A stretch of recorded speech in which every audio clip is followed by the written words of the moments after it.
Aïdjo a été le premier président de ce pays. Un patriote exemplaire. Il est le président de l'indépendance. Aïdjo n'a eu qu'une passion dans sa vie, le Cameroun. Le Cameroun, c'était lui. Le Cameroun, c'était sa respiration. Aïdjo s'est préoccupé des habitants du Cameroun, du peuple camerounais. Ce n'est pas rien. Toute son ambition, c'était le Cameroun. Il n'avait qu'une passion, qu'un souci, le Cameroun. C'était quelqu'un qui voyait toujours loin. Aïdjo a rendu le pays riche. C'était un homme qui avait une détermination et qui était ambitieux pour son pays à un point que personne ne peut imaginer. Le Cameroun pouvait vivre 10 ans sans problème. Aïdjo a été un grand chef d'État, un Africain authentique. Au début, rien a priori ne prédisposait ce Peul d'origine modeste à conduire la destinée de cet important pays d'Afrique centrale. Né dans une région enclavée du Nord Cameroun, d'une mère célibataire, ce qui est un sérieux handicap dans cette région de rude tradition islamique, le jeune Amadou Aïdjo, qui ne connaît pas l'identité de son père, suit néanmoins ses études primaires à Garoua, sa ville natale. Il y obtient sans brio son certificat d'études en 1939.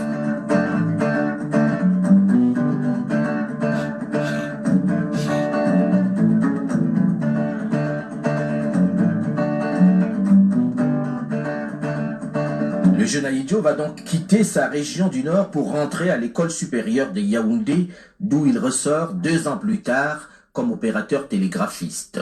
Il entre dans le service de communication radio et va être affecté à plusieurs postes dans le sud, dans l'est et dans le nord du pays. Son bagage intellectuel plutôt modeste ne le prédisposait certainement pas à occuper les plus hautes fonctions de son pays où l'on comptait déjà de nombreux diplômés d'universités françaises. Mais sa soif d'apprendre et son sens inné de l'organisation vont le pousser à la politique. Il est d'abord élu dans sa province natale avant de commencer à développer une ambition nationale. Il a été sur trois sessions à l'Assemblée territoriale et puis à Paris à l'Assemblée de l'Union française. Et c'est là qu'il a noué des amitiés avec Hilderlin Saint-Sou, avec Changor, qui lui était député, qui n'était pas à l'Assemblée de l'Union française, mais il était dans le même groupe des indépendants de l'Outre-mer. Il fait partie de cette génération qui a pris la politique comme ça dans les assemblées françaises. Un à un, il va donc gravir tous les échelons politiques. Il crée au passage l'amicale de la Bénoué et va travailler au rapprochement des différents groupements politiques de sa région. Lorsqu'en 1957, il est élu président de l'Assemblée législative, il apparaît déjà comme le leader incontesté des députés du Nord. André-Marie Mbida, premier ministre du gouvernement, issu des réformes de la loi cadre, lui confie le poste de vice-premier ministre chargé de l'Intérieur.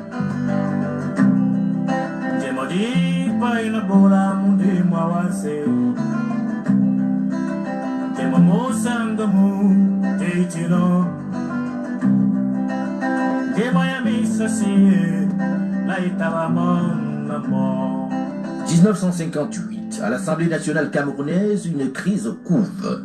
André-Marie Mbida, le Premier ministre, doit faire face à une démission collective de son gouvernement, favorisée par son vice-premier ministre Amadou Aïdjo.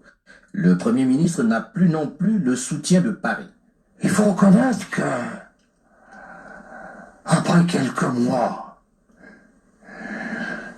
il s'était rendu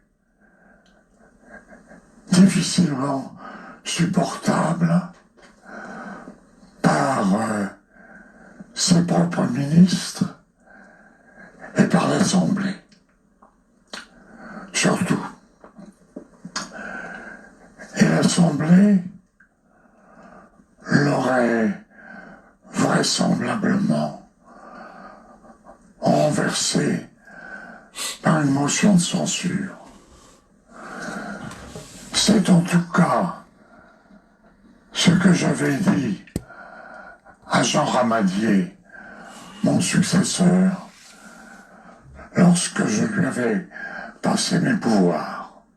Mbida était devenu insupportable. Il n'en faisait qu'à sa tête, il s'était mis tout le monde sur le dos. Mesmer, qui était gouverneur, avait pensé qu'il faudrait le remplacer, mais il n'osait pas trop. Ce n'est pas Paris qui a écarté Mbida. C'est le haut-commissaire de l'époque, c'est-à-dire Jean Ramadier. Qui n'est resté que 15 jours au Cameroun, mais qui en 15 jours a changé beaucoup de paysage politique. D'abord, il a essayé de convaincre Mbida de démissionner. Mbida n'a pas voulu entendre parler. Et ensuite, il a convaincu, ça c'était facile, la plupart des ministres, enfin une majorité de ministres, de démissionner. Alors, du coup, il n'y avait plus de gouvernement. Qu'à cela ne tienne d'Mbida, je forme un autre gouvernement. Ce qu'il a fait, mais Ramadier, là, abusant de son pouvoir, a refusé de reconnaître le nouveau gouvernement. Ce qui n'était pas chargé de ça. Mais ça a précipité les choses, et puis Ahidjo s'est présenté et est élu. Si je peux dire, sa nomination s'imposait. Ramadier est donc venu avec ordre, je vous ai dit, de faire l'impossible pour qu'Ahidjo ne passe pas. Mais faites l'impossible pour que ce soit Sopo prison. Sopo le savait du reste. Et si ce n'est pas possible, vous voyez que ce soit Haruna Njoya, parce qu'il est plus malléable que le jeune Ahidjo qu'on arrive là, parce que mon mari avait déjà la réputation d'être très discret, très secret. On ne savait pas très bien ce qu'il passait, mais que c'était une forte tête. Quand le ministère a su que c'est Ahidjo qu'il voulait, ils l'ont rappelé. Ramadier, hein? Ils l'ont rappelé, il a appelé mon mari, il a dit voilà, mon ministère me rappelle. Mais faites vite, ce n'est pas la France qui vous investit, c'est l'Assemblée du Cameroun. Présentez votre candidature tout de suite. Ahidjo lui a dit, mais vous risquez gros. Il lui a dit, présentez, je travaille pour la France, je travaille pour le Cameroun. On m'a envoyé, ils ne savent pas ce qui se passe dans le pays, ils n'ont pas vu la réalité. Je suis venu avec telle mission, mais compte tenu de ce que j'ai vu, vous êtes le seul qui peut sauver ce pays. Faites vite. Bon, Ahidjo a préparé son investiture. Il a été à l'Assemblée, évidemment. Le groupe du Nord était le plus... Et pas un seul a voté contre. Hein. Tous ont voté pour. Même les Bamileke, même les autres qui étaient venus. C'est comme ça qu'il est passé Premier ministre. Et quand il a été investi, on a rappelé Ramadier. Parce que Ramadier a écrit à la France, je le savais par ce camarade qui était là-bas, il leur a dit, mission pas encore accomplie, arriverait après. Bon, quand Ahidjo a été investi, il est rentré. On l'a dégommé. Le groupe parlementaire d'Ahidjo, il n'y avait pas encore de parti, mais le groupe parlementaire s'appelait l'Union camerounaise, et c'était de loin celui qui avait le plus de délégués, comme on les appelait. Le 18 février 1958, Amadou Ahidjo, le jeune télégraphiste du Nord, est investi Premier ministre du Cameroun. Un choix que certains interprètent comme une volonté de Paris de mettre aux affaires quelqu'un de plus malléable, de plus docile et facile à manœuvrer. Ahidjo était francophile, mais ce n'était pas un homme de français. Ils se sont très bien rendus compte qu'il était nationaliste, qu'il était jeune. Et à l'époque, il y avait l'histoire de Bourguiba. Ils avaient dit que ce serait le futur Bourguiba du Nord Cameroun. Donc ils se méfiaient terriblement de lui.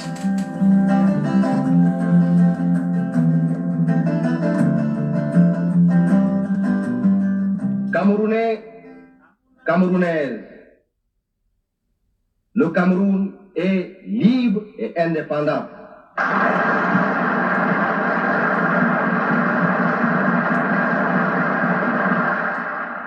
L'indépendance, comme la liberté, est un bien qui se conquiert et se reconquiert et personne n'est de trop pour la défendre, la fortifier, la préserver de toutes ses forces et de toute son âme.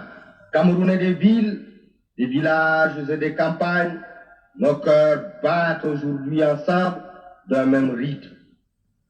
Notre drapeau national flotte partout au vent de notre joie. Vive la liberté, vive le Cameroun indépendant.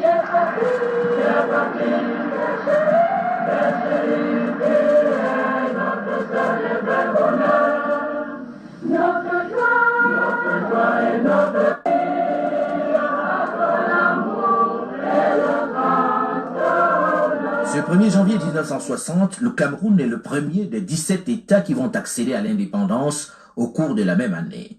La jeune nation a à sa tête un jeune homme de 35 ans, mais il ne deviendra président de la République que le 5 mai 1960. Il hérite d'un pays en pleine déliquescence.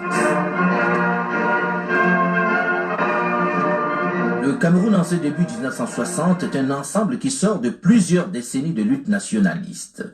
La rébellion a été matée avec les métaux de choc importés d'Algérie. Les troubles qui ont secoué certaines régions du Cameroun se sont presque tous éteints. Nous avons fait, en collaboration avec les représentants de la France au Cameroun, tout ce qui était à notre pouvoir pour que le calme revienne. Nous sommes heureux de constater que nos efforts ont été couronnés de succès. Je dois dire d'ailleurs que notre tâche n'est pas complètement terminée et résolument nous continuerons à tout faire pour que le calme total revienne. Pour cela, nous ne ménagerons aucun effort, bien entendu. Nous comptons sur la bonne volonté, sur la compréhension de ceux, notamment des dirigeants qui ont été à la base de ces troubles. Les forces françaises cèdent la place en octobre 1960 à la nouvelle armée camerounaise en lui laissant un solide encadrement. Le président de l'UPC, le principal mouvement d'opposition, Félix Roland Moumié, a été assassiné à Genève le 15 octobre de la même année par un agent des services secrets français. La rébellion, ou plus exactement les forces nationalistes, combattues depuis longtemps déjà par les forces françaises, ont accusé des pertes importantes.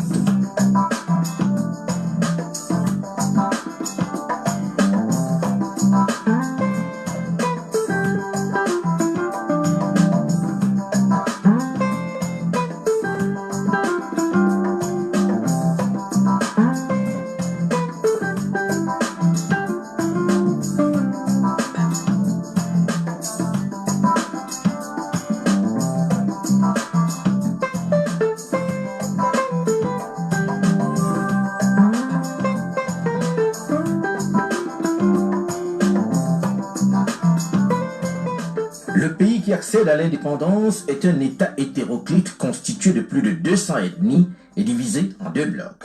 D'un côté, le Cameroun septentrional sous protectorat français, de l'autre, le Cameroun occidental sous protectorat britannique. Le plus gros des populations anglophones est loin d'être rallié à la cause d'Ahidjo. Certains désirent purement et simplement leur autonomie, alors que d'autres souhaitent se rallier au grand voisin, le Nigeria. Mais Ahidjo, dont l'objectif est de faire de ce grand ensemble une nation unifiée, va mettre en place un pouvoir fort, voire autocratique. Son objectif est l'unité nationale. C'est son slogan. Camerounais, Camerounaises, l'heure de la réconciliation nationale a sonné.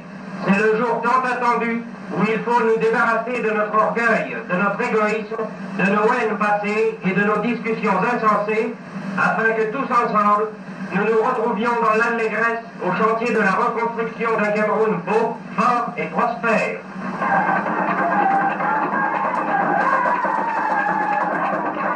Monsieur Charles Assané inaugure ensuite la nouvelle route Eboloba-Eza.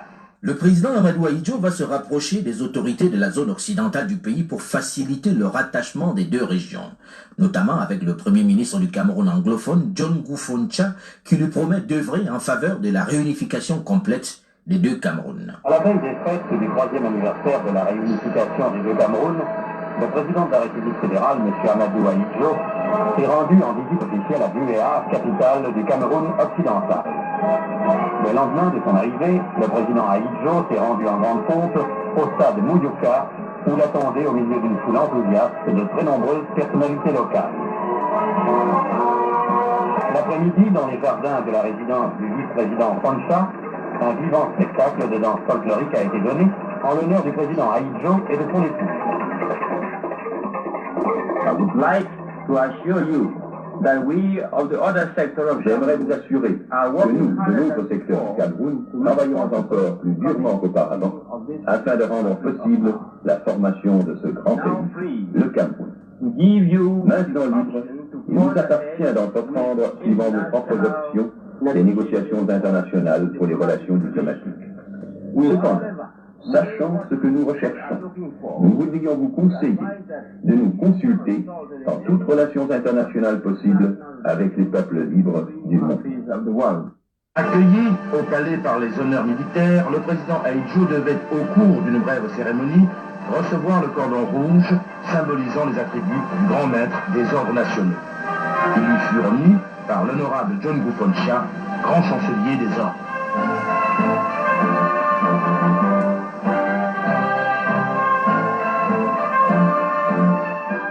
Malgré cette promesse du Premier ministre du Cameroun anglophone qui aboutit à la réunification officielle des deux entités le 1er octobre 1961, l'unification du pays n'est pas encore acquise. Il reste de nombreuses poches de résistance aggravées par le tribalisme. Plus de 200 ethnies, cela fait tout de même beaucoup de monde à rassembler et à gérer. Surtout lorsque ces différences sont parfois exploitées par certains colons pas toujours contents de l'indépendance, synonyme pour eux de fin des privilèges, que par certains hommes politiques désireux de déstabiliser le régime. Après plus de 40 années de séparation, nous reformons aujourd'hui une même famille, une même nation, un même État. Que ce jour heureux soit un jour d'allégresse pour tous les Camerounais qui croient en leur pays, qui aiment leur patrie. En moins de 2 ans, ils auront atteint les 2 objectifs essentiels qu'ils s'étaient fixés: l'indépendance et la réunification. Réunissant aujourd'hui les populations d'expression française et d'expression anglaise, le Cameroun sera le véritable laboratoire d'une union africaine qui doit rassembler des États parlants ces 2 langues. Il formera un pont entre les 2 Afriques et son rôle ne peut être qu'accru dans les prochaines assemblées africaines. Ainsi, forts de nos 2 communautés, nous pourrons poursuivre au profit du Cameroun, mais aussi au profit de toute l'Afrique et du monde, le renforcement d'un État que nous voudrons accueillant à tous, qu'ils soient d'ici ou d'ailleurs, d'Afrique ou d'au-delà des mers. La détermination d'Ahidjo à obtenir l'unité nationale va très vite transformer son régime en une dictature parfois féroce. Il faut arriver à cette unité nationale, quel qu'en soit le prix.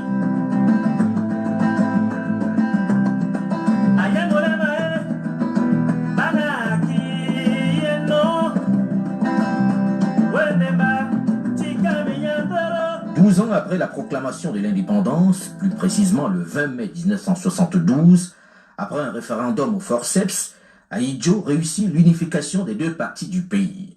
La République fédérale du Cameroun devient tout simplement la République unie du Cameroun. Ahidjo est arrivé à la conférence de Fumban avec un projet qui avait été écrit par ses conseillers français, qui était un projet qui ligotait complètement le Cameroun occidental, et les Foncha et compagnie, ils ont été complètement perdus parce qu'eux n'avaient pas de projet, et puis ils n'ont pas su comment réagir et se sont fait embobiner.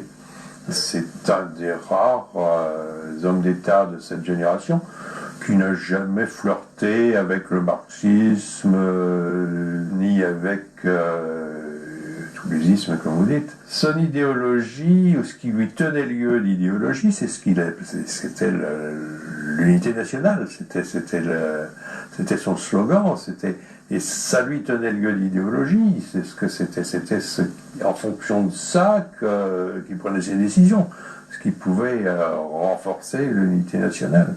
En présence des plus hautes personnalités de l'État et d'une foule de spectateurs enthousiastes, le président de la République a inauguré à Yaoundé le monument de la réunification.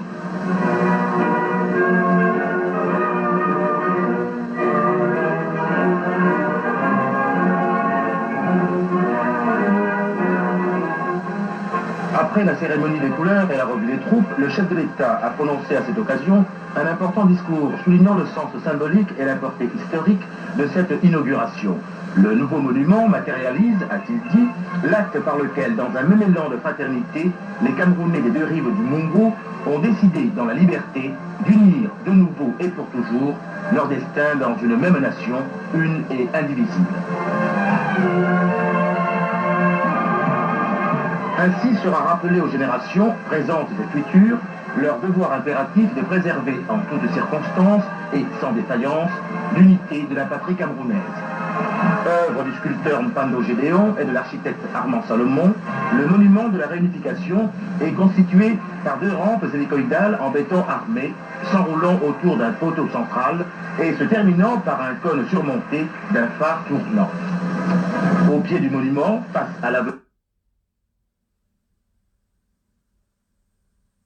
Madini, je l'ai lu, il dit, je suis malade. Je suis en soins ici. Paul Biya m'écrit, et le seul problème qui l'intéressait dans cette lettre, c'est que je lui passe à la présidence du parti. C'était la seule préoccupation de cette lettre. Est-ce que c'est convenable? Alors, chez un homme qui, au fond, est très sensible, et très très, comment dirais-je, très susceptible aussi. Hein? Cet état de choses ne pouvait pas arranger les affaires. Donc il y a eu tous ces petits éléments qui ont créé chez eux un désamour, si je puis dire, et qui ont fait que peut-être des faits et gestes qui auraient été interprétés autrement ont été interprétés de la façon la plus désagréable, la plus, comment dirais-je, inacceptable. Bon, à l'époque aussi, Ahidjo, quand Biya faisait un remaniement, Ahidjo lui avait dit, quand vous faites un remaniement ministériel, vous dites au revoir au ministre qui partant. Vous réunissez vos ministres, vous les remerciez de la collaboration qu'ils vous ont apportée, de l'aide qu'ils vous ont apportée, et puis après, par la suite, vous recevez un par un ceux qui restent et ceux qui partent. Bon, et ceux qui partent, vous les recevez pour les remercier personnellement une fois que vous avez fait un tour globalement. Bon. Et quand il faisait les remaniements, parce qu'il en a fait 3 ou 4 ou 5 ou 6 en quelques mois, hein, il disait à mon mari qu'il voulait aller le rencontrer. Mon mari était en Gaoundéré. Il demandait à le voir. Ils se rencontraient en Gaoundéré souvent. Quand quelquefois, je venais à Yaoundé. Ils faisaient ensemble, parce qu'il leur demandait au début, hein, les ministres, un tel doit être bon. Ils voyaient ensemble, puisque je connaissais quand même mieux ces hommes que lui, peut-être. Mais je vous assure, avant que ça passe, quand il revenait à Yaoundé, ça changeait. Il voyait ces gens au machinet, dans son cabinet, on remplaçait un tel par un tel par un tel. Bon, il était libre. C'était lui le président. Pourquoi il allait demander conseil à l'autre? Bon, ça passait. Et alors, l'aide de camp qui était au palais était encore l'aide de camp d'Ahidjo. C'était les gens du Nord qui étaient là. Il a dit, c'est lui qui nous a dit, il était ahuri. On convoquait le ministre qui allait partir et à qui il allait dire au revoir parce qu'il restait à la salle d'attente. Il sonnait, l'aide de camp venait, faites-le rentrer.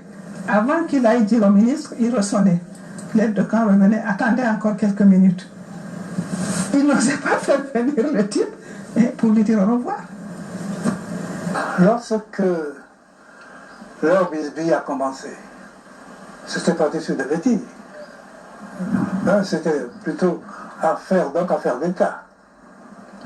Et quand j'ai lu dans les journaux que ça n'allait pas entre le président Ahidjo et le président Biya, je me suis dit que c'était dommage. Et j'ai téléphoné au président Ahidjo. J'étais à Paris, il était sur la côte. Qu'est-ce qui se passe? Qu'est-ce qu'il y a? Il ne faut pas, ne faites pas cette blague-là, ce serait malheureux pour nous tous, ce serait dommage. Il me dit, je serai à Paris demain, nous verrons. Il est venu à Paris, on s'est expliqué, il m'a expliqué. Je dis, mais il n'y a rien là, de quoi fouetter un chat. Je vais aller au Cameroun. Le jour où j'ai téléphoné au président Ahidjo pour lui dire que je souhaitais qu'il n'y ait pas cette querelle, j'ai appelé le président Biya le même jour. Et j'ai demandé à lui parler. On m'a dit qu'il était en réunion, je ne sais pas où, et j'ai insisté pour qu'il me rappelle dès qu'il aura le temps. Il m'a rappelé vers 17h. Je lui ai dit, Biya, je vous demande de ne plus rien dire jusqu'à ce que je vous voie. Pas une seule fois, pas un seul mot sur votre conflit avec Ahidjo.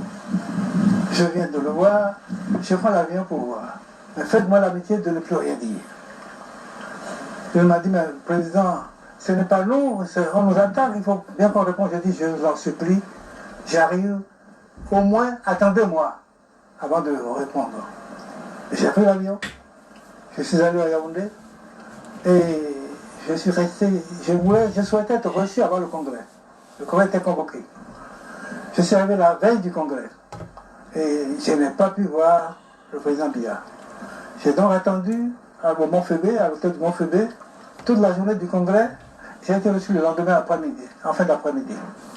Mais j'ai suivi le congrès à la radio toute la journée. J'en étais profondément triste. Quand j'ai rencontré le président Biya le lendemain soir, entre autres conversations, je lui ai dit, mais cher ami, hier au congrès du parti, est-ce qu'il n'y avait que des membres nouveaux qui viennent d'entrer dans le parti ou c'était les mêmes qu'autrefois? Il m'a dit c'était les mêmes. Je dis comment? Pendant 24 heures, le congrès du parti d'Aïdjo s'est réuni pour traiter de problèmes de son remplacement à la tête de l'État et pas une seule fois personne n'a pensé le nom d'Aïdjo. Je trouve ça terrible. Je dis bien, faites attention. Ça n'arrive pas aux autres. On peut s'imaginer que le parti d'Aïdjo, il est parti il n'y a pas 2 ans, se réunit pour la première fois, je crois, depuis son départ. Et pas une fois, personne n'a pensé le nom d'Aïdjo. Je trouve ça terrible. Puis j'ajoute, est-ce que vous lisez les journaux, notamment le Cameroun Tribune? J'ai dit oui. J'ai dit, vous avez lu ces deux derniers jours, celui d'hier par exemple, celui d'avant-hier? Il m'a dit, oh, président, je suis désolé. Ce sont les mêmes qui le flattaient quand il était là, ce sont les mêmes qui font du zèle aujourd'hui. Je dis, veillez au grain. Il ne laissait pas dire n'importe quoi. Et il m'a ajouté d'ailleurs qu'on vient de lui signaler qu'un numéro du Monde qui venait de paraître disait des bêtises et qui va le faire saisir quand il arrivait au Cameroun. Ben, tout ça a continué. Donc il était d'accord avec moi que ce qu'on a fait, ce qu'on disait, était excessif. Vous savez, ça a nourri chez Aïdjo une amertume indicible, et je le comprends. Je le comprends. Ça en fait, moi qui espérais qu'après cette visite, les choses iraient mieux, j'ai échoué. J'ai échoué parce que, de part et d'autre,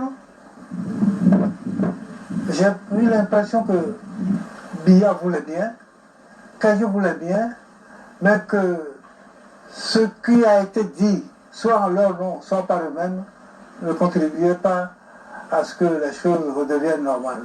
Je l'ai beaucoup regretté. Quoi qu'il en soit, le climat au Cameroun à partir de cette année 1983 est de plus en plus tendu.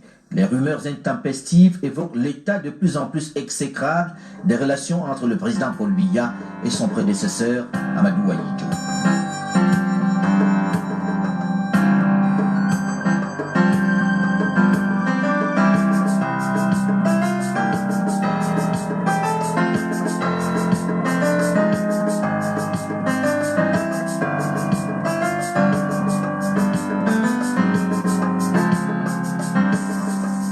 Février 1984, soit 2 ans seulement après la démission du premier président du Cameroun, Amadou Ahidjo, une rumeur de complot déjoué qui visait à renverser le chef de l'État Paul Biya circule à Yaoundé.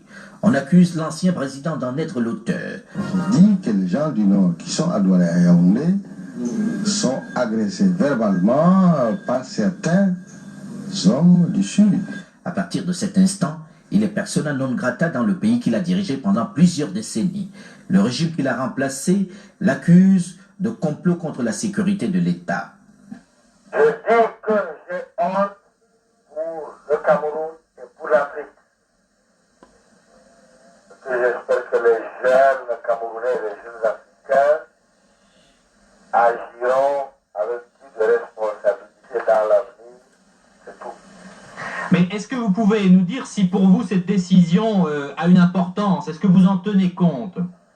Je vais en tenir aucun compte.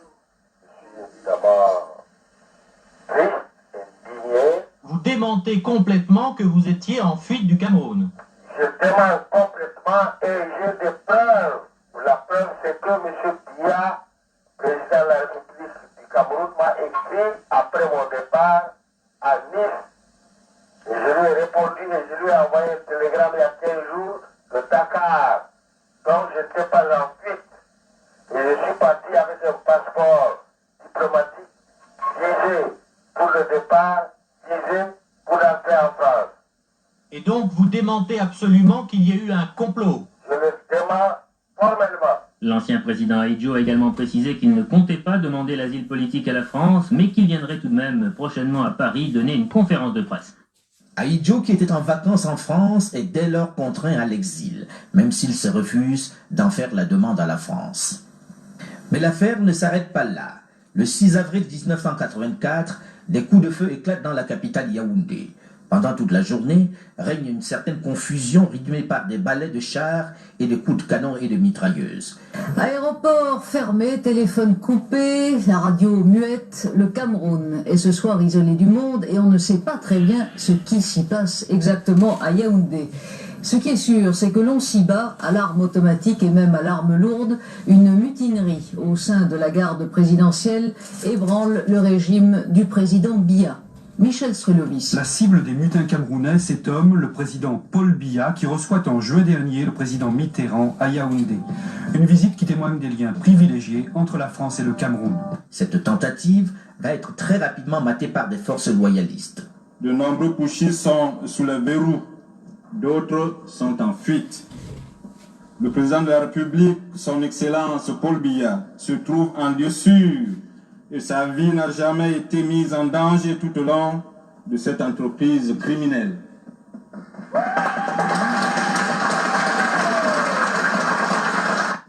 Le nettoyage de la ville des éléments factieux se poursuit activement.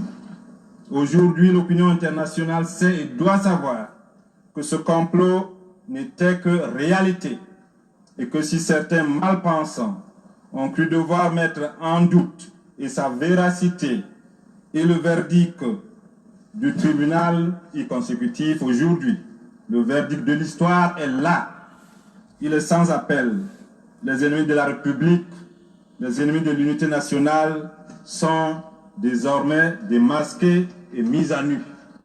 Commence alors une vaste vague d'arrestations de militaires majoritairement de la province du Nord, la région d'origine de l'ancien président Ahidjo.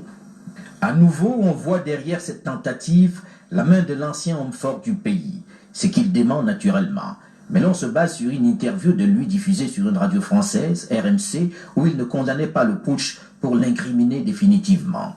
Moi, ce dont je suis au courant, un matin, le radio Monte Carlo a téléphoné à Yaoundé, au Mont Vert, vers Mougin où on était. Monsieur le Président, on entend des coups de feu à Yaoundé depuis ce matin, ça tourne de partout, la radio internationale, la radio est coupée, et est-ce que vous êtes au courant de quelque chose? C'est vous qui venez de m'apprendre, je ne suis pas au courant. Elle ne savait pas qu'elle l'avait branché sur écoute. Alors il lui a dit, et si c'était vos partisans, Monsieur le Président? Et je leur ai dit, si c'est mes partisans, ils gagneront. Ça, il a dit, tac, et il est parti. Et il a quitté la maison, il est parti passer toute la journée à Cannes. Mais il a dit, imaginez-vous un type qu'on a agressé de tous les côtés à la fois. Bon, quelqu'un vous dit ça, il ne savait pas. On lui dit, si c'est le putsch, si c'est vos partisans, il allait lui dire quoi? Que les partisans vont perdre? Il a dit, si c'est mes partisans, ils vont gagner. Et il est parti. Yaoundé en a fait tout un machin. Puisqu'il a dit ça, c'est qu'il savait qu'il était... C'est dont je suis au courant. Ahidjo n'était pas au courant pour la bonne raison que, je veux vous dire une chose, hein, que pour le putsch des gens du Nord, hein, je vous ai dit que quand on l'a accusé de machin là, quand il avait appris qu'il y avait une tension, bien avant, hein, il avait appris qu'il y avait une tension entre les gens du Nord et les gens du Sud, les militaires. Hein. Et son aide de camp devait aller à Yaoundé, à Maroua, parce qu'elle devait amener sa femme qui devait m'accompagner à la Mecque. Et il paraît qu'il est venu me dire au revoir dans ma chambre. Il me dit, oh, j'ai trouvé le président pas bien, il est très déprimé, ça ne va pas. J'ai dit, qu'est-ce qu'il vous a dit? Il me dit, vraiment, il m'a dit qu'il a entendu parler de la tension déjà entre les militaires du Nord, les militaires du Sud. Et vous savez qu'Ahidjo avait... Sa phobie, c'était la division Nord, Sud, Ouest, machin. Il avait fait une unité, il ne voulait pas que quelque chose vienne Donc il m'a dit que Bello Bouba était Premier ministre encore à l'époque. Quand j'irai au nord, que je vois mes collègues donc militaires, et que je leur demande, mais d'où vient cette tension? Pourquoi il y a une tension entre les gens du nord et les gens du sud? Je lui ai dit, commandant, n'y allez pas. Parce qu'en arrivant à Douala, si tension il y a, vous en entendrez parler. Si à ce moment-là, on vous voit à Yaoundé aller voir un de vos collègues, on va dire que vous avez amené une mission. N'est-ce pas? Allez voir Bello, qui est Premier ministre. Allez voir Sadou, non, Maïkano. C'est Maïkano, c'est Sadou, qui était ministre de Forces armées. C'est Maïkano au dernier moment. Par eux, vous allez savoir. Mais qu'on ne vous voit surtout pas avec vos camarades militaires du Nord, les officiers. Parce qu'on va dire que c'est Aïdjo qui vous a envoyé. Voilà ce qu'il m'a dit. Lui, commandant Ibrahim, il est encore vivant. Je ne pense pas qu'il était en 84 l'inspirateur véritablement, mais qu'il était informé et qu'il attendait que ça se passe, il espérait que ça se passerait bien. Disons à peu près, je ne suis pas loin de la vérité en disant ça. Il n'était pas l'auteur du push, mais il ne l'a pas désavoué. Et si le push avait réussi, il en aurait été content. Et d'ailleurs, il l'a dit de façon imprudente, parce que ça a servi contre lui. Je n'y suis pour rien, mais si ce sont mes amis, je souhaite qu'ils réussissent. Alors ça, c'était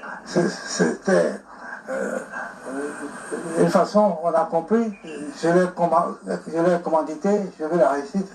Non, il n'a pas commandité, mais il n'aurait pas désavoué. Il n'aurait pas désavoué parce que, à son avis, le Cameroun allait mal.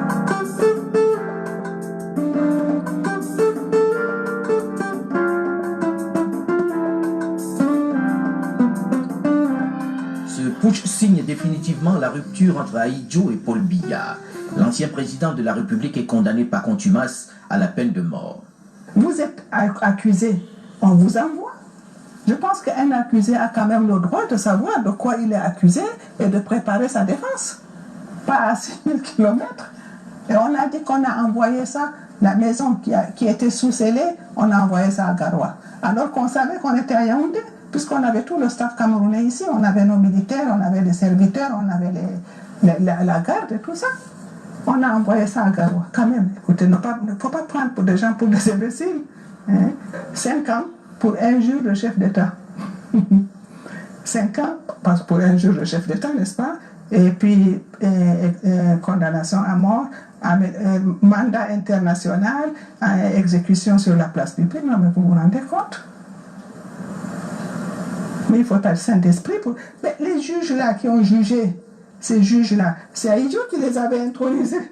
Quand ils ont eu le juge, il n'y a pas une promotion. Ma belle-fille qui était en Paris, Babette était là, elle a vu le flash à la télévision, elle a accouché 3 heures après de ma petite fille. Elle n'était pas à terre. Le choc, on nous condamne, on retire tout le staff camerounais. On leur a dit de rentrer. Ils sont venus demander à mon mari, il a dit rentrer. À ce moment-là, j'ai pris le choc de machin, le personnel sénégalais. On a dit que tous les passeports étaient supprimés. Et Aïdjo, avant qu'on sorte du Cameroun, il avait changé tous les passeports. Il avait mis un ancien président du Cameroun, même les enfants anciens du président du Cameroun, nos passeports diplomatiques, tout était changé. On a dit que tous les passeports sont périmés. Les enfants que vous voyez là, Babette était à Paris. Elle faisait sa pédiatrie à l'hôpital des enfants malades. Tout était supprimé. Il n'avait pas le droit d'aller à l'ambassade du Cameroun. Il n'avait pas les cartes de séjour. Il fallait qu'on ait pris un avocat qui allait tous les ans au Quai d'Orsay demander une carte de séjour pour les enfants. Quand on a retiré le passeport, je trouvais ça mesquin. Et puis pour Aïdjo, c'était une vexation incroyable. Retirer le passeport à Aïdjo, vous imaginez? Et que ce soit sous le régime de Paul Biya. Vous imaginez ce que ça peut représenter? Mettez-vous à sa place. C'était tellement inattendu, tellement incroyable, que je crois qu'il ne s'en est jamais remis. Il a fallu que ce soit le Sénégal qui lui donne à lui et à sa famille un passeport diplomatique. Après la condamnation à mort du président Amadou Ahidjo, ses biens vont être confisqués un peu partout sur le territoire national. Ceux de son épouse Germaine également. L'ancien président est aussi accusé de détournement de fonds colossaux.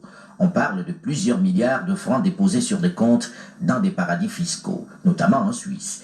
Les journaux font largement écho de cette information aux rumeurs. D'abord, si Ahidjo les avait pris, comme ils disent, parce qu'un chef d'État ne prend pas son argent pour aller le mettre lui-même. Il y a des gens qui auraient mis, donc ils auraient dit. Et à l'époque où nous sommes partis, ils auraient fait des investigations.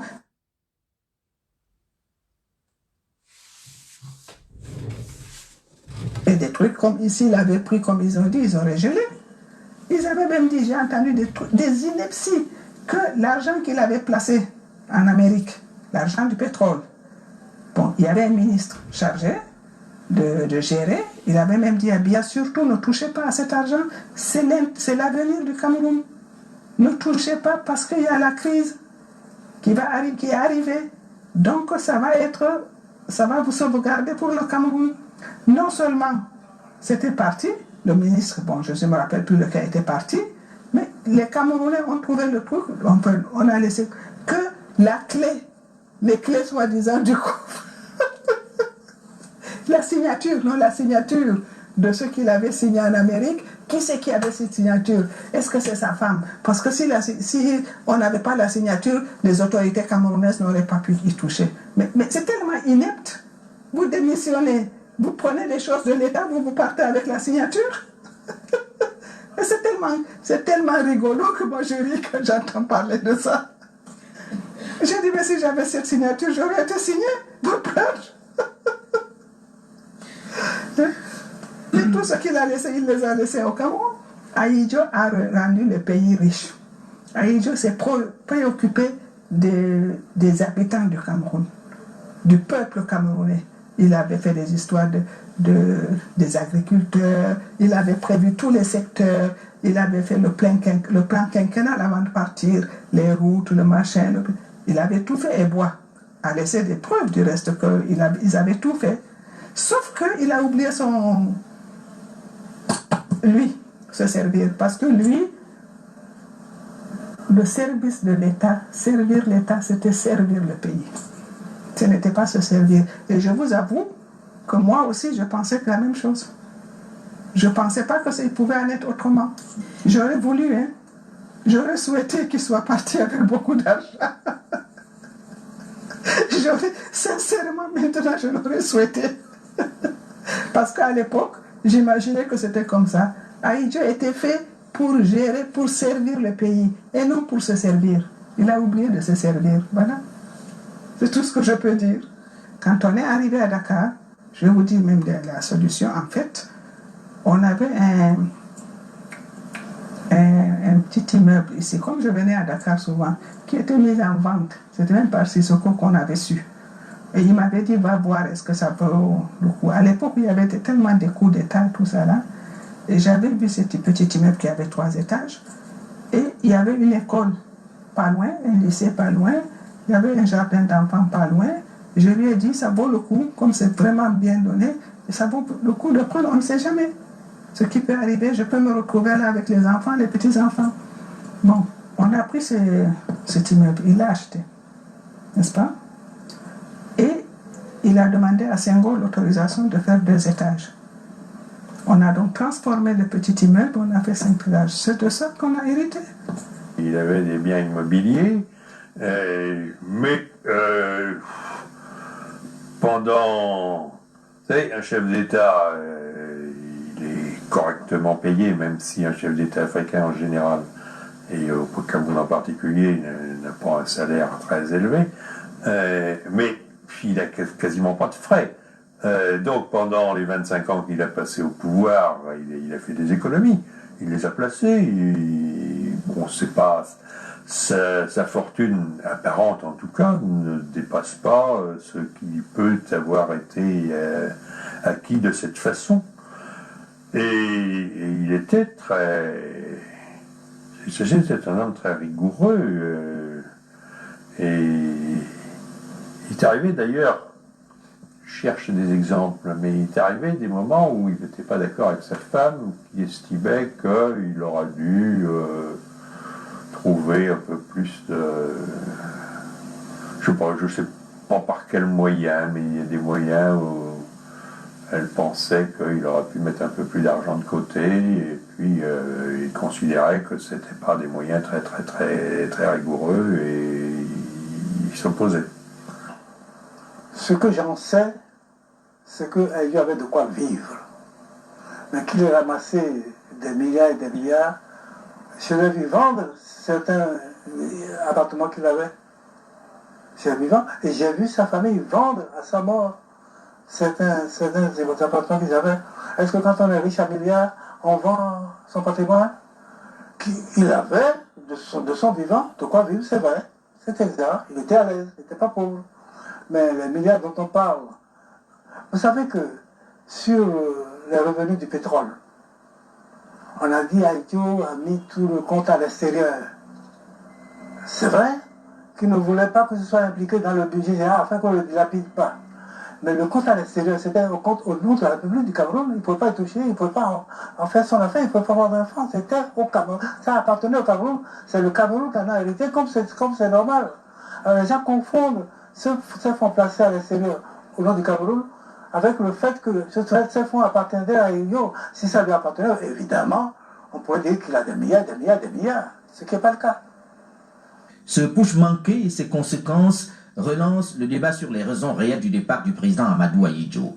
Beaucoup se posent la question de savoir s'il est véritablement parti de son propre chef. Non, il n'a pas eu une envie de... Vous savez comment il est parti du pouvoir, qu'il aurait pu rester, que contrairement à ce qu'on raconte, ses médecins n'ont pas dit de partir du pouvoir, on lui a dit de soulager un peu son travail, de déléguer plus et de se reposer davantage. S'il est parti, c'est parce qu'il considérait qu'on ne fait pas semblant et qu'il n'a pas lieu de s'accrocher au pouvoir quand le pouvoir peut... De toute façon, il doit passer à quelqu'un d'autre, autant le faire quand on ne peut plus l'assumer totalement. Car ce n'est pas un homme de demi-mesure, totalement. Il aurait pu rester. Par conséquent, quand on parle librement, la nostalgie, je ne comprends pas beaucoup. Par contre, voir le Cameroun ne plus aller faire une marche en avant, ne plus aller dans le sens que lui souhaitait, dans le sens du développement et de la cohésion nationale, ça le faisait sourire énormément. Alors là, peut-être, s'est-il dit, si j'avais été là, peut-être aurais-je dû rester là, mais non pas dans le but de revenir au pouvoir. S'il a eu un regret de ne pas être là, ce serait certainement ce constat-là, mais pas un désir de revenir. J'ai rencontré longtemps après, lorsqu'il était réfugié en France. Nous avons parlé. Il m'a dit qu'il y était pour rien. Mais je m'en rapporte à ce qu'il m'a dit, parce que j'avais quitté le Cameroun depuis très longtemps. Je pense qu'il a essayé de revenir au pouvoir et qu'il a échoué. En 1984, Amadou Aïdjo, qui avait une maison à Dakar et qui entretenait d'excellentes relations avec l'ancien président Léopold Sédar Senghor et son successeur Abdou Diouf, trouve asile au Sénégal. Il s'y installe avec son épouse et ses filles. En même temps que les autorités de Yaoundé s'emploient à bannir son nom de tous les édifices nationaux, commence une importante purge du régime. Les proches ou supposés de l'ancien président sont écartés des affaires et des postes importants. Il règne un climat délétère dans la capitale camerounaise. Un climat dans lequel les officiers et cadres originaires du Nord vont payer le prix fort. C'est par centaines qu'on les envoie discrètement à la mort ou dans les prisons. C'était les gens du Nord qui étaient à la militaire, qu'ils voulaient qu'on commençait à dégommer pour mettre les leurs, à débarrer comme ça. On y trouvait des civils qui déjà commençaient à sentir que ça sentait le roussi, sont rentrés dedans. C'était l'enfer, la suspicion. Vous ne pouviez plus rencontrer quelqu'un. Il y en avait qui étaient pour, il y en avait qui étaient contre. Vous ne pouviez pas être neutre. On vous soupçonnait, même si vous ne disiez rien, on vous soupçonnait toujours. Mais de toute manière, moi, je suis partie sur la lancée la première lancée, à savoir soutenir les nouveaux venus. Dakole Daïsala, qui à cette période est le directeur général de la Société des transports urbains du Cameroun, la SOTUC, fait partie des victimes de cette chasse aux sorcières. Ça s'est passé le 6 avril. Moi, j'ai été arrêté le 10 avril 1984. Je n'ai pu sortir de prison qu'en avril 1991. 7 ans de prison sans jugement ni inculpation. Simplement, bon, parce que j'avais, disons, deux problèmes entre guillemets. Premièrement, je suis homme du Nord. Deuxièmement, j'étais responsable d'une société. Alors donc, en tant qu'homme du Nord, je ne pouvais pas échapper. Et je ne pouvais pas échapper, encore moins échapper en tant que responsable d'une société, et tous les chasseurs de poste étaient à l'affût. Donc, dans la foulée, tous les directeurs généraux de sociétés originaires du Nord étaient arrêtés. Ce jour-là, des amis du Sud, des militaires, des officiers supérieurs, parce que c'est pas tout le monde qui était emporté par ce vent de folie. Je continuais à aller à mon bureau parce que j'étais responsable de la Société des transports urbains du Cameroun. Il fallait donc continuer à encadrer mon monde et tout ça. Jusqu'au moment où un officier supérieur, originaire du Sud, est venu me dire, cher ami, tu sais, comme les dérapages sont tels, vaut mieux rester chez toi. Qu'on vienne t'arrêter chez toi, au moins ta famille ou les voisins seront témoins. Parce que dehors, on peut très bien prendre n'importe qui pour loger une balle dans la tête et prétextant d'une balle perdue. Ils ont trouvé chez moi des sacs de riz, mais des provisions pour la famille. J'ai une grande famille, j'ai ami. Dieu merci, j'ai la possibilité de ne pas vivre au jour le jour. Alors forcément, moi qui appartiens à la civilisation des greniers, j'ai la notion de provision. Je ne vis pas au jour le jour. Moi, mon éducation de base ne m'y incline pas. Alors on me dit, mais oui, mais pourquoi il y a toutes sortes de riz et de poissons séchés ou de je ne sais pas quoi. Donc vous nourrissez les pushistes. Vraiment, chers amis, je ne sais quoi vous répondre. En tout cas, c'est comme ça que j'ai toujours vécu. Si chez vous, on fait le marché tous les jours, chez moi, ce n'est pas le cas. Parce qu'on ne peut pas se le permettre. Ici, chez toi, il y a au moins une vingtaine de personnes qui vivent. N'oubliez pas que je suis du Sahel, je suis du Nord Cameroun. Chez nous, c'est des grandes familles. Voilà. Bon, la vie à l'européenne, nous, on ne connaît pas. Et qu'est-ce qu'ils m'ont dit? Bon, là, ils ont rien dit. Alors, ils ont trouvé un complet de treillis. Oui, d'où ça vous vient, donc vous êtes poussiste. Alors, ça, vous savez très bien, chers amis, qu'avant qu'on ne supprime ça, nous, on était astreints à la préparation militaire supérieure. Bon, je suis la première promotion de ça. Alors, ça sont mes trophées de la préparation militaire supérieure. Voilà, c'est les treillis. Alors, ils ont trouvé un étui d'obus chinois. Il y avait les Chinois qui avaient vendu quelques à la GR. Bon, un étui vide qu'on avait pris un peu comme ornement. J'ai dit, mais tiens, mais ça, oui, ça doit être un truc. J'ai dit, monsieur, vous êtes officier. J'espère que vous n'avez pas usurpé ce titre-là. Si vous êtes vraiment militaire, vous savez faire le distinguo entre un obus fraîchement tiré et un étui qui provient d'un tir ancien. Bon, c'est terminé. Ils sont partis, pas de problème. On va rendre compte. Et bon, ok, on le laisse là. Ben non. J'entends après que cet officier s'est fait rabrouiller en disant non, tu aurais dû trouver quelque chose. Il dit, mais alors moi je n'ai rien trouvé, elle a dit. On en va dans une autre équipe. Ce que bon, on n'a pas cru faire dans tel c'était les policiers cette fois-ci. On m'a amené dans mon commissariat de police. Bon, alors, quand on m'arrête, bon, c'était l'amalgame était tel qu'on s'est retrouvé avec des fourgons rattraper dans la rue, on dit, oui, en ce temps-là, il ne fallait pas avoir le faciès d'un Sahélien. Bon, il y a des fous qu'on a arrêtés, il y a des gens de l'Afrique de l'Ouest qu'on a arrêtés, des Tchadiens, mais pêle-mêle, je me suis retrouvé, puisqu'on était dispersés partout. Imaginez-vous un peu. On crée une commission dite nationale d'enquête qui conclut à un non-lieu par rapport à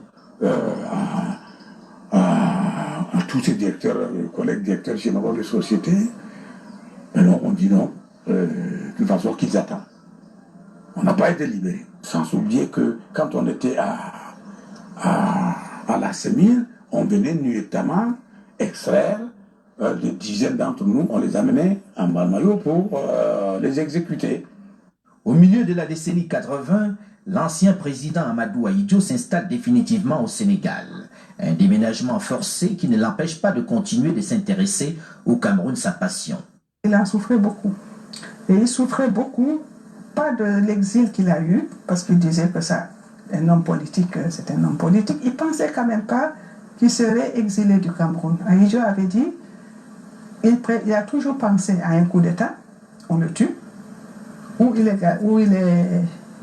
gardé là-bas, mais il ne pensait pas qu'on s'en prendrait à sa famille, parce que sa famille, il l'a toujours tenu en dehors de la politique. Hein. Ça, tout le monde peut être témoin. Ahidjo n'a eu qu'une passion dans sa vie, le Cameroun.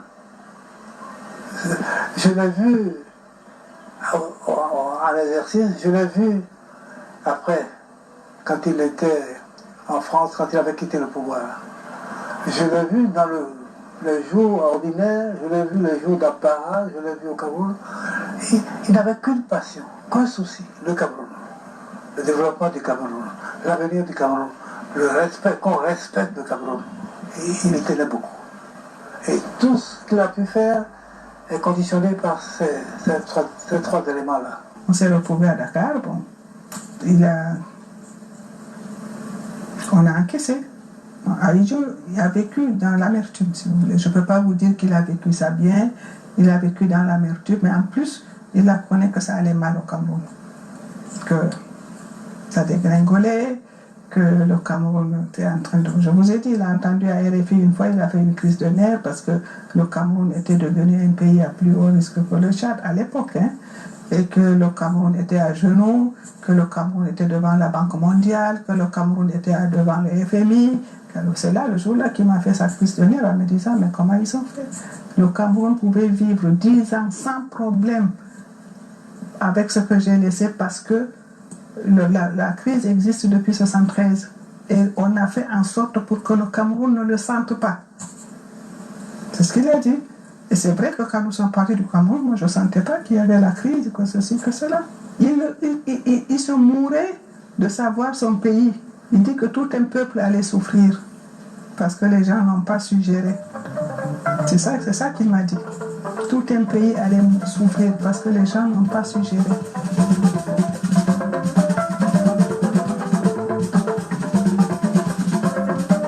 30 novembre 1989, les auditeurs apprennent par les ondes de RFI la mort à Dakar de l'ancien président Amadou Ahidjo, dont les images ont disparu depuis quelques années déjà de tous les édifices des manuels scolaires camerounais.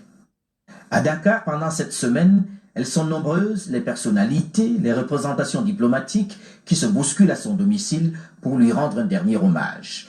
Devant le mutisme de l'État camerounais qu'avait contacté le président Abdou Diouf du Sénégal dès la disparition de l'ancien chef de l'État pour les modalités de retour de la dépouille, Amadou Ahidjo est enterré au Sénégal dans le cimetière musulman. Vous voyez, Abdou Diouf demandait, lui, il était président de la République, personne n'a demandé la dépouille. Mais les Camerounais n'ont même pas assisté. L'ambassade du Cameroun n'est pas venue. Le jour où le cercueil est parti au cimetière de Yoff, il est mort jeudi soir. On l'a enterré dimanche. Donc Abdou Diouf m'a dit qu'il a attendu ce vendredi, samedi, dimanche, que Biya le rappelle, comme il lui avait promis. On ne l'a pas demandé. Pourquoi vous allez justement, on n'a pas demandé pendant 16 ans? On ne l'a pas demandé. Même là-bas au cimetière, je vous dis qu'ils ont fait des tableaux là. Ils lui ont donné tout un quartier, soi-disant le quartier Amadou Ahidjo. Comme tout un chacun, hein, chacun veut que ses cendres reposent dans son pays. On dit que la mort efface tout. Au Cameroun, elle n'a rien effacé. Mais je pensais quand même que le président Biya de lui-même se serait inquiété de savoir cette famille qu'Aïdjo est sortie avec. De quoi vit-elle? Comment est-elle? Se serait inquiété de nous.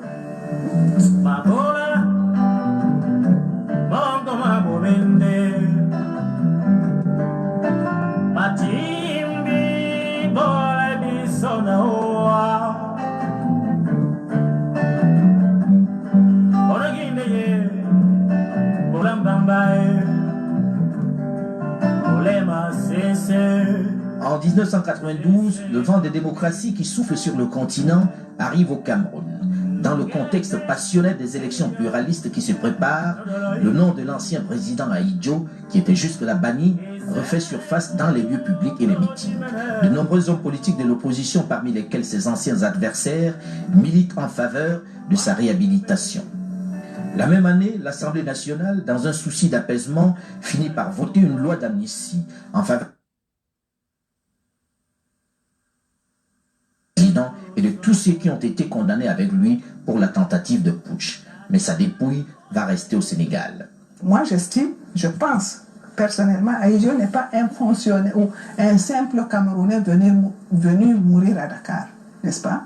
Un simple Camerounais venu mourir à Dakar, c'est normal que la famille, nous avons les moyens, nous demandons aux autorités la permission de le ramener chez lui. Nous n'avons pas les moyens, nous demandons aux autorités de nous aider. Mais Aïdjo est un chef d'État, il ne faut pas l'oublier. Il n'a pas été renversé, malgré tout ce qu'on a collé sur lui, même si c'était vrai en fait. Mais la mort est la mort, il est bon, maintenant il est devant son créateur. Il a laissé un nom dans son... On ne peut pas prendre une éponge et effacer le nom d'Aïdjo. On ne peut pas. Le Cameroun n'a pas de passé. Le Cameroun est né en 83. Et avant 83, il est sorti d'où? Il y a quelqu'un qui était là. Alors,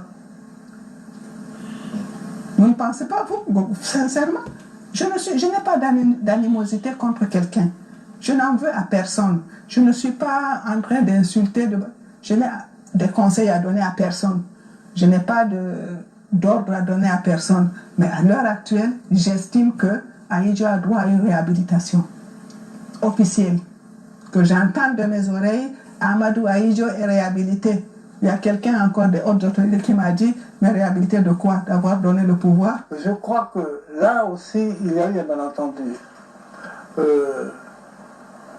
Le président Biya, je crois, nous en avons parlé, souhaitait qu'une demande soit faite formellement par la famille en disant, et la famille dit non. Non, nous ne ferons pas cette démarche. Si le Cameroun veut récupérer le corps de son président, nous sommes prêts. Mais s'il faut aller faire le salam alek pour demander, nous ne le ferons pas. Je crois qu'il y a cet élément-là aussi. En 1992, un jugement de la justice camerounaise ordonne la restitution des biens de Mme Aïdjo et de sa famille. Je n'ai rien vu.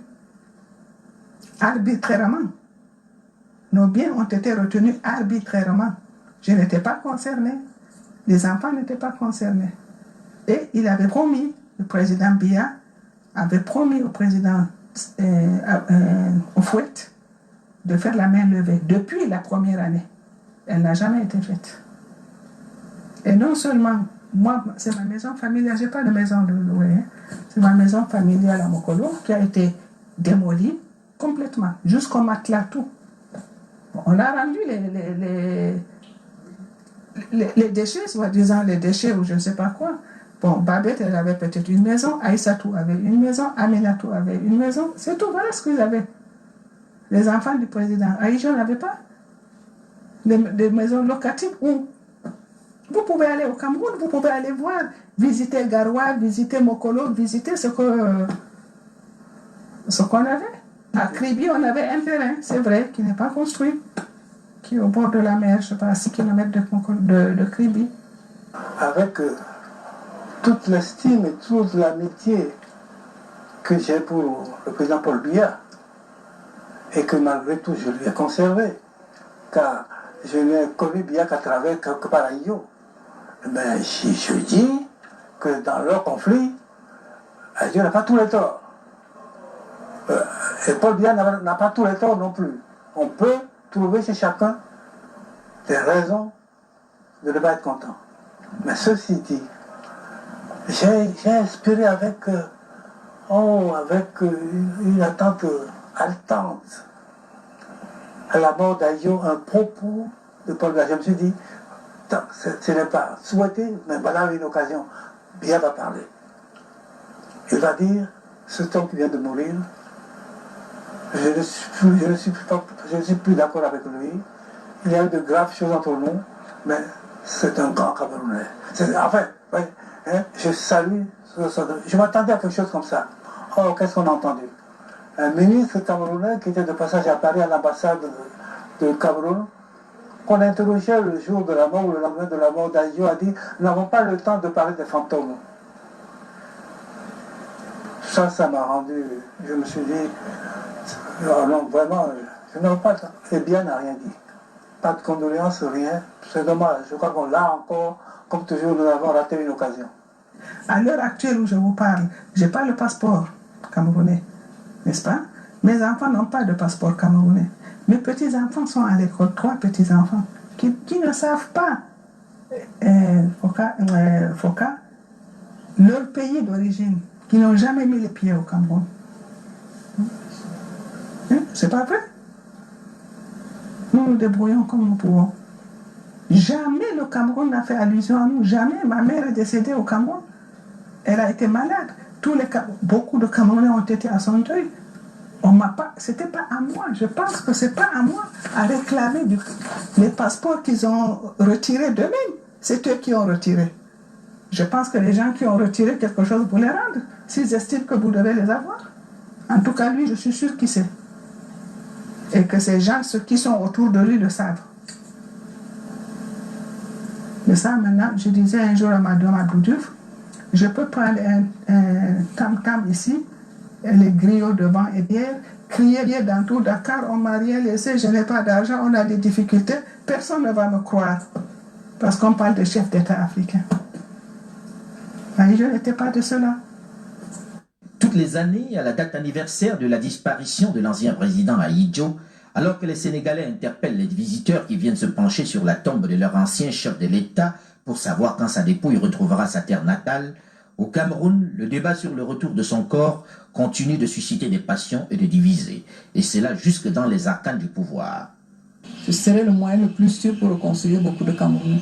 Parce que, quoi qu'on dise, Ahidjo n'a pas toujours été que méchant. Il n'a pas toujours été que méchant. Parce qu'il y a des gens qui parlent de lui comme si c'était un monstre. Parce que, mis dans les mêmes conditions, à la même période, il y a des gens qui auraient fait pire. Parce que c'est ça que les gens oublient souvent. On voit l'histoire présente. On ne fait jamais on n'a jamais pris de recul pour se placer à une période donnée où les gens avaient des responsabilités à prendre.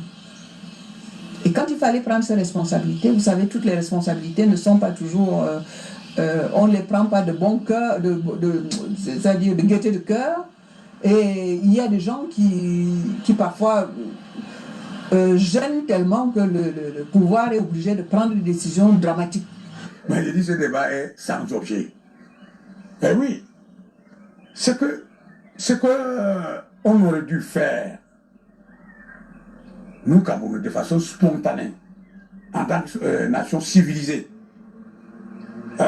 jalouse de son histoire nationale, capable donc de devoir, de mémoire, eh bien, les chansons de dépouille de Ahidjo devraient se faire naturellement. Et surtout que c'était... ça ne nous coûtait rien du tout pour de grands résultats au niveau par rapport à la réconciliation nationale. Bon, faute pour le régime de l'avoir fait à temps, eh bien, on assiste à un pourrissement aujourd'hui, pourrissement qui occulte les choses, et bien, qui déchaîne des passions dans lesquelles je ne rentre pas. Mon regard, c'est celui d'un homme qui appartient à un pays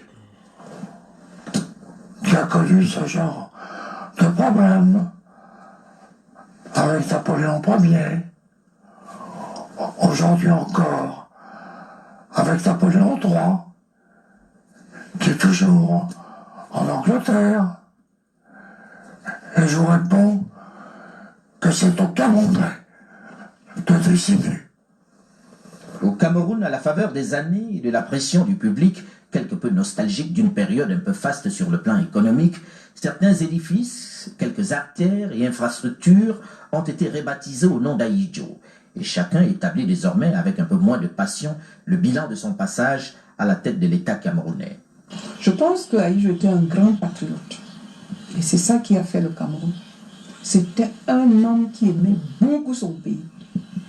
C'était un homme qui avait une détermination et qui était ambitieux pour son pays à un point que personne ne peut imaginer. Vous savez, il avait comme mentor De Gaulle. Il se voyait le De Gaulle du Cameroun. Le Cameroun, c'était lui.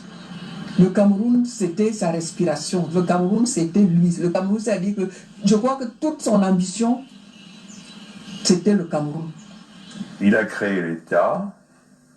Il a réunifié, vaille que vaille, c'est pas ce qu'il a le plus réussi, mais ce qu'il pouvait faire mieux, je ne sais pas. C'était un pragmatique qui a construit par palier. C'est-à-dire qu'en fait, l'unification, pas seulement entre le Cameroun oriental et le Cameroun occidental, mais entre l'ensemble des provinces, il l'a fait en jouant tantôt sur le tableau du parti, tantôt sur le tableau de l'État. Ahidjo a été le premier président de ce pays. Il faut le rappeler alors que c'est une vérité d'évidence. Mais malheureusement, on a trop tendance à l'oublier. Donc, qu'on le peint en noir, en gris ou en blanc, eh bien, ça ne devrait laisser aucun Camerounais indifférent. Ahidjo a donné un visage à notre pays. Notre pays était connu sur le plan africain, sur le plan international, parce que nous avions une présence active. Notre diplomatie était présente sur tous les fronts où on pouvait être interpellé de façon positive. Zo Ekangaki a été élu secrétaire général de l'Organisation de l'Unité africaine, l'OUA. Eh bien, c'était la puissance de la diplomatie camerounaise qui nous a conduit à cette victoire, cette élection victorieuse. Bon, consécutivement à beaucoup de manquements, à des incartades qui étaient devenus intolérables, il a fallu les débarquer à mi-mandat. C'était vécu par les Camerounais, à commencer par le président camerounais, Ahidjo, comme une grande humiliation qu'il fallait absolument réparer. Et on pouvait la réparer avec beaucoup de doigté, beaucoup de cran. Et ce qui nous a permis, au lieu de perdre le poste, ça nous a permis, notre diplomatie nous a permis de le reconquérir en y nommant un autre Camerounais, c'est-à-dire le ministre Tekin Bouma. Je dirais que Ahidjo, qui est parti avec ce qu'on pourrait dire comme un bagage modeste, a été un grand chef d'État. Un patriote exemplaire. Un Africain authentique. C'était quelqu'un qui voyait toujours loin. La chose qui était eu sa fierté, c'était Khmer. Khmer, Kamship, c'était ses fiertés. C'était des choses, pour lui vraiment, ça représentait le Cameroun. L'unité du Cameroun, ça c'est pas rien. Hein? L'unité du Cameroun, ça n'est pas rien. Il fallait le faire, il l'a fait. Et il a fait avec maestria. Il a conduit ça. C'était pas facile à faire. Il l'a fait. Ça seul aurait suffi à sa gloire. Mais le développement du Cameroun, qui aurait pu peut-être aller plus vite s'il était moins rigide quant aux règles de l'État, mais qui a été constant de son temps. Hein? On vous dirait que le temps est favorable. D'accord. D'accord, non, mais on n'a pas besoin de mentir pour servir la mémoire d'Aïdjo. Ce qu'il a fait de bien suffit par rapport à ce qu'il a pu faire de mal. Donc, le développement agricole du Cameroun, les recherches concernant le pétrole, le développement social du Cameroun, les infrastructures du Cameroun, il y est pour beaucoup. Et ça n'est pas rien. Quand il quittait le Cameroun, c'était un pays dont la signature était estimée. Quand on avait une affaire pour le Cameroun, avec le Cameroun, on n'hésitait pas à y aller. C'est pas, pour un pays d'Afrique, c'est beau. Donc, tout cela était, tout le monde peut en convenir, même si par ailleurs il y a eu des... Moi, je lui reprochais de ne pas aller plus vite et plus loin, parce que je voyais que parfois il avait des audaces, parfois il était un peu timoré, parce qu'il n'aimait pas trop des risques calculés s'agissant de son pays. Et il tenait tellement au respect de son pays, que chacun puisse respecter son pays, que tout ce qui pouvait, à son avis, aliéner un peu sa liberté d'agir ou la liberté de son pays, il n'en voulait pas. Or, parfois, sans aliéner la liberté de son pays, on peut être un peu plus ouvert qu'il ne l'était. Il aurait pu faire encore davantage, bien qu'il ait fait beaucoup. Ses enfants, sa famille, je vous assure qu'on passait derrière le Cameroun. Nous savions que le Cameroun était devant. Mais je trouvais que c'était normal, c'était comme ça. Ça. J'ai toujours dit, moi, la grande seule rivale que j'ai eue dans le cœur d'Aïdjo, c'était mon propre pays, contre lequel je ne pouvais même pas lutter. C'était le Cameroun, c'était mon pays. L'histoire remet toujours les choses au point, tôt ou tard. Peut-être que je serai morte, hein. C'est bien fort possible que je ne sois plus là. Mais je sais qu'on n'oubliera jamais son nom au Cameroun.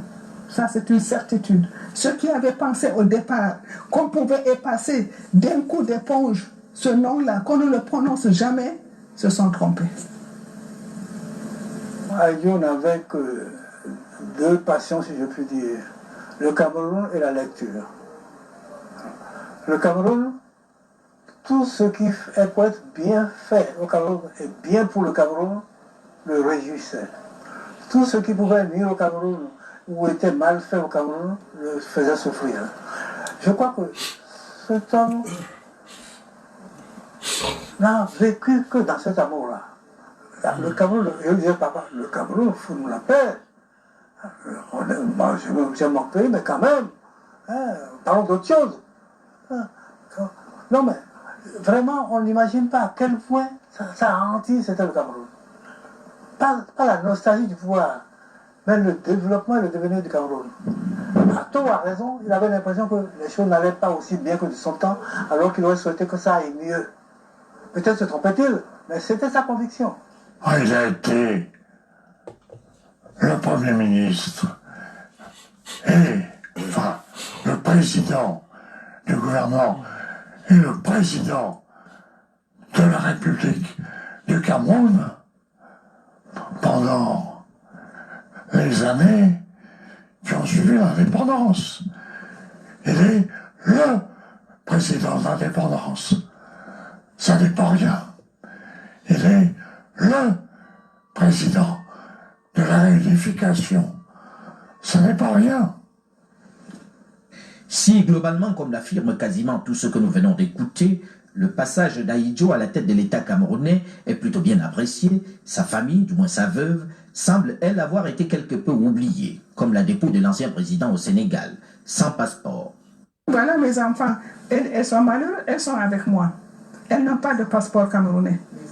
Quand ma grand-mère, ma mère a été malade, il a fallu qu'elle demande par l'ambassadeur de Côte d'Ivoire, qui était le doyen ici, elle laissait passer pour pouvoir aller voir sa grand-mère, parce qu'on m'a dit que je ne pouvais pas y aller. Je n'avais pas aller avec, je vais aller avec un Camerounais et un passeport étranger, je vais demander le visa pour aller au Cameroun. Ces enfants sont maintenant à l'école, il y en a 3, il y a 2, un qui va partir aujourd'hui, un qui est là-bas, j'ai les 2 enfants de mon fils qui sont aussi à l'université, on se débat avec, on n'a pas de bourse, on n'a pas de moyens. On fait ce qu'on peut. Elle est passée par le Nigeria. Elle a été voir sa grand-mère, elle est revenue. Ma mère est morte, je n'ai pas pu aller la voir et je suis sa fille unique. Et je n'ai jamais fait rien au Cameroun, moi. Vous me faites dire quelque chose que je n'avais pas envie de dire. Mais c'est vrai, ces jours-ci, je vais décider d'entreprendre une démarche auprès du président Biya. Et je m'en suis même ouvert à Mme Aïdjo. Mais on prend toujours son temps et je crois que j'ai tort de ne l'avoir pas fait encore. J'en ai bien l'intention.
Ok, donc merci encore. Oh là là là là, que j'étais. Que je mette le volume là. Merci encore, merci pour vous autres déjà qui avez pris rendez-vous avec nous pour écouter brillamment cette émission. Merci d'avoir vu exactement ce qui se passe au Cameroun. Merci encore d'avoir compris avec nous combien Biya est extrêmement méchant. Le but de ce documentaire, de ce reportage, c'était pour vous montrer la face hideuse d'un homme, la face mécréante d'un homme qu'on appelle ici Biya. Biya est le poison du Cameroun. Il n'a jamais aimé ce pays. Il n'a jamais rien fait pour le Cameroun. Voilà quelqu'un qui lui a remis le pouvoir tranquillement de ses mains propres. Pas bien sûr le gré à gré de la France. Vous avez vu comment la France a toujours joué un rôle de manipulation pour passer le pouvoir à qui elle veut, comme elle veut, quand elle veut en Afrique. Et c'est ce même gré à gré pour lequel nous vous interpellons. Le documentaire avait pour but d'éveiller vos consciences, de vous ouvrir l'esprit, afin que vous compreniez avec nous que le gré à gré qui se prépare en 2020 au Cameroun ne passera pas.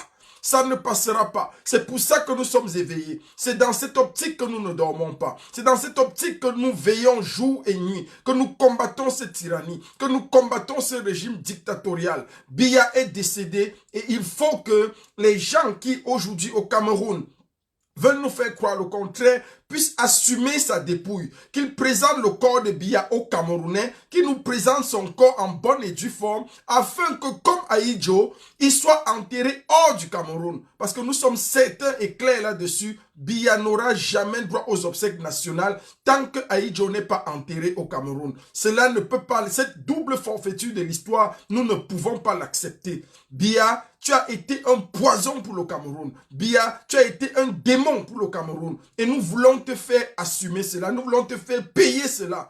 Parce que tout le mal que tu as fait à Aïdjo, tout le mal, même si les Français t'ont donné le pouvoir, comme on le dit, même si le gré à gré est passé, il faut rester quand même humain. Regarde ce que tu as fait de cette veuve. Regarde ce que tu as fait de ses enfants. Tu lui as enlevé le passeport. Ses enfants étaient scolarisés. Ils ont dû demander une carte de séjour par la Côte d'Ivoire. N'eût été le bon cœur du Fouet, que serait devenu Ahidjo? N'eût été la magnanimité du Fouet, n'eût été sa gentillesse, que serait devenu Ahidjo? Que serait devenu son épouse? Que seraient devenus ses enfants? Un homme ne peut pas être aussi méchant. Quelqu'un que tu as servi.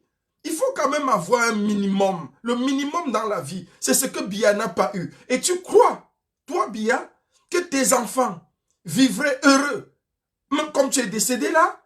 Tu crois que ton épouse aura droit au privilège d'une ancienne, de l'épouse de l'ancien chef de l'État?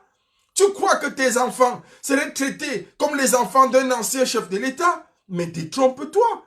La femme d'Ahidjo n'a eu droit à rien. Les enfants d'Ahidjo n'ont eu droit à rien. Biya, tes enfants n'auront droit à rien. C'est comme ça. C'est les lois de l'histoire. C'est les lois naturelles.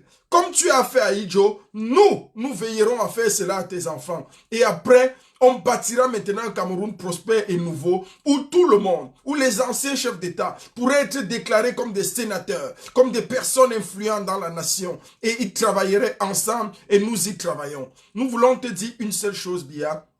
Le gré à gré qui se prépare au Cameroun est une forfaiture. Nous allons y lutter contre vents et marées. Rien ne nous arrêtera. Je le dis encore, rien ne nous arrêtera. Nous sommes contre cette démarche. Maurice Kamto, jusqu'à preuve de contraire, est la solution incontournable, est la solution indiscutable. Nous avons un seul leader et nous sommes clairs là-dessus. Que ce soit le mouvement corps, que ce soit le bureau fédéral de la révolution, que ce soit toutes les mouvances de la révolution derrière le professeur Franklin Nyamsi, nous voulons dire une seule chose, Kamto est la solution du Cameroun. De gré ou de force, nous allons lutter, batailler. Ça prendra le temps que ça prendra.